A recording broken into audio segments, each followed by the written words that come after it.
Grabe naman panaginip yun. Ganun ba talaga pag lagi mong iniisip yung isang bagay? Pati sa panaginip, dadalawin ka na niya.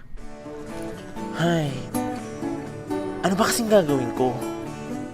Nakakadugo naman ang utak to, oh. Ayoko kasi na masyadong common. Ayoko rin naman na masyadong magarbo. Gusto ko yung simple lang. Simple yet creative, kumbaga. Pero ano ang gagawin ko? Paulit-ulit na lang ako eh. Natatakot kasi ako na baka di niya magustuhan. Ayoko kasing isipin niya na hindi ko to pinagandaan. Ganito ba talaga kapag birthday? Mag-e-effort ka talaga, mapasaya lang siya sa espesyal na araw sa buhay niya. Gusto ko naman gawin to eh. Gustong gusto. Kaso hindi ko lang talaga alam kung anong gagawin ko. Lord, tulungan mo naman ako. Tulungan mo ko makaisip ng paraan, oh. Grabe, isang linggo na akong ganito. Wala pa rin ba ako maiisip? Malapit na. Malapit na yung birthday niya. Sana mamaya may maisip na ako. Sana talaga. Sana talaga.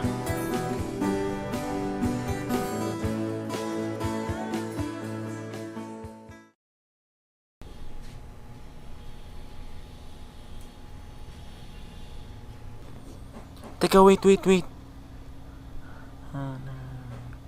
Yun!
Hi, anak.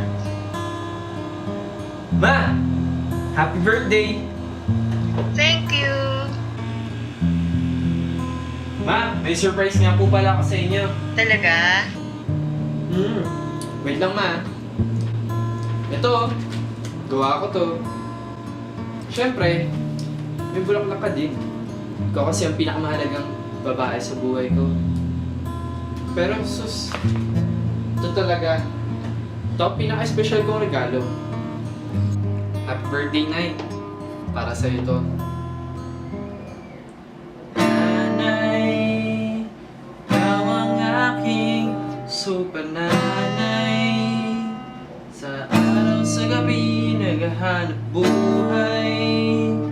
Mabigyan lang ako ng magandang buhay. Kahit ika'y malayo at mawalay. Nanay, the best ka talaga, o aking nanay. Nanay, ikaw na talaga, o aking nanay. Mahal na mahal kita, sana ay masaya ka palagi, o aking nanay.